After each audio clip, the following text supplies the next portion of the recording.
أعوذ بالله من الشيطان الرجيم بسم الله الرحمن الرحيم الحمد لله رب العالمين الصلاة والسلام عليك يا رسول الله. This is the podcast of a deen of an old woman. Today we live in a world where everything is so fast, everything is done instantly, is constant, a quick fix in most of the things. There's hardly any time for slowing down and taking time and it applies in every aspect of our life. Even take cooking for example. In the good old days, the porridge or whatever you were cooking, it would be nice and slow and would take time. Now we have this porridge instant little packets where you put a little bit of milk there, put in the microwave, and it's done in 2 minutes. So because of this way of life, even that has impacted our thinking and our mind and our reflection and our understanding and our cognition and our perception. So I just want to remind ourselves that Allah tells us in Surah Sad that to get full benefit from the Quran is to read the verses and think deeply about them. So not to hurry. It's not about quantity, it's about quality. So you read even one, 2 or 3 verses, but what you do is you reflect deeply about what does that message hold for you and I. Quran is a communication between our Creator and between you and I. And we have to read, deep into those words, what the message is, the hidden message. And subhanAllah, look at the miracle of the Quran. That one verse will have different meaning for different people. And it will answer the difficult situation or different problem that they are experiencing. We all have difficulty, challenges, problems on a daily basis. And the answer simply lies in the verses of the Quran. So when we read the Quran, it should be a deeper, a pondering, reflecting, and much more deeper thinking, not on the surface. And Quran is not like reading your daily newspaper or magazine. The Quran requires our full attention so we can ponder, reflect, and have a critical, analytic mind.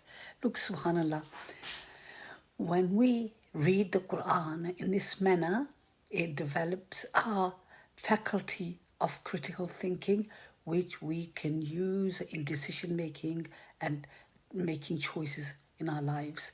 And as you know, the minute we wake up, the minute we fall asleep, there are decisions to be made all during the day, where to go, what to do, what to eat, who to see, all these things, we have to make decisions, what to wear. And so when we have this sharpened, the analytical perspective, it will help us in our decision making and in our choices that we make. So, subhanAllah, it challenges us, it enables us to use our intellect and take lesson from it so that our lives run smoothly. When we read the Quran, it's ought to be read not only, to reach our full potential and reach perfection and live by the guidance provided in the Quran, but also it helps us in our, enhancing our personality and in making us grow and develop and evolve spiritually. And by that, not only do we have peace and contentment in this world, but we will receive intensely and extremely pleasurable existence in life after death. Allah has promised paradise for the believers, for those who have Iman. And subhanAllah, look, one of the sheikh was telling me that there's a distinction with Islam, a Muslim, and a Mu'min, or Islam and Iman. And in the Quran, Allah has promised paradise to Mu'min, or those who have Iman, and not to the Muslims. Because, most people can just be Muslim outwardly. But it's the inner dimension, this depth of Iman that Allah values, and He will categorize us according to that. So Allah promises paradise for those who have Iman. And that will be developed gradually, slowly, by contemplating, pondering on the Quran and living by the Quran. So by sending down the Quran, Allah wants to make life easy for us. So, that our life runs smoothly. We are guided. We are told what to do. We are given the parameters. We are given the principles to live life by that. But when we neglect that, when we neglect the Quran, we make life difficult for us at every level. Subhanallah.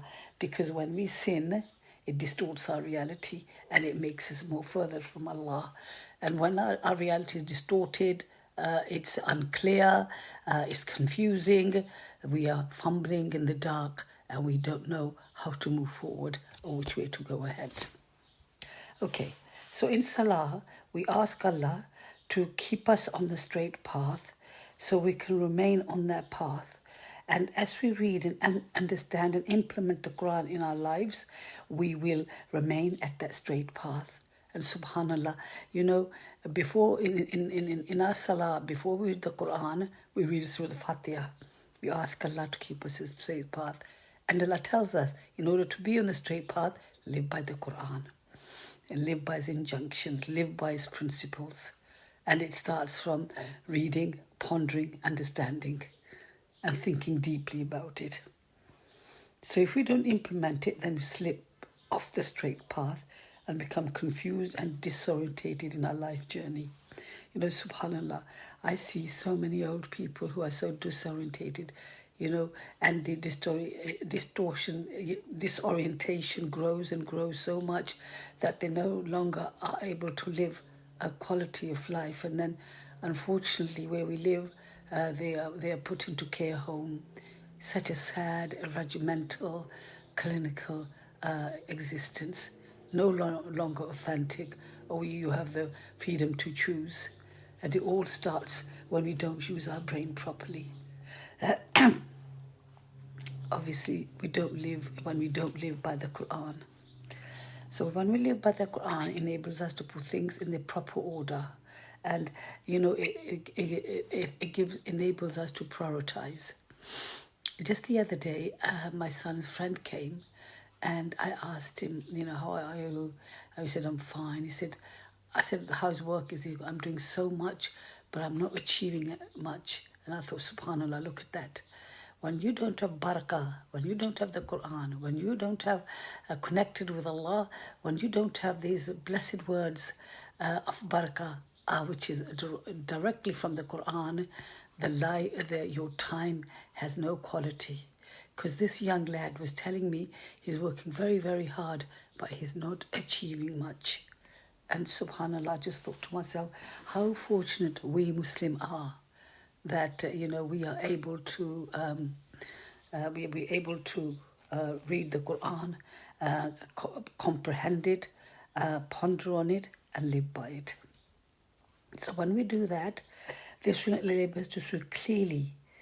So the Quran enables us to put things in the proper order, like a jigsaw puzzle.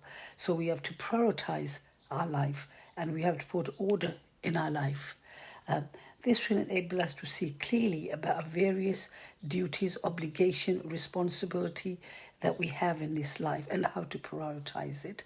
For instance, as a wife and a mother, or let me start, as a daughter, as a sister, as a wife, as a mother, as an employee, I have to prioritize and give extra amount of energy to my children so that, and give more time to me being a wife than give all my energy and my time as an employee.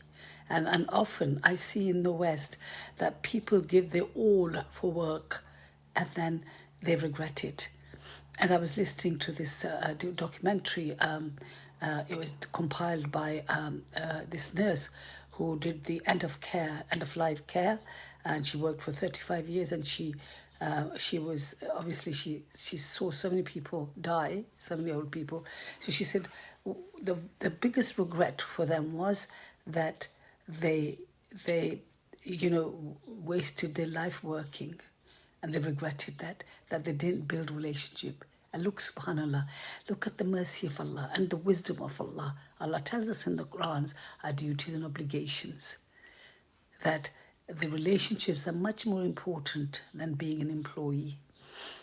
We should be trustworthy employee, be a good employee. However, we mustn't invest everything as an employee on the expense of being a daughter or a mother or a sister, and vice versa, as a son, as a husband, and so forth. Because, subhanAllah, we have a certain amount of energy, and we have to prioritize what activities we should use the energy on.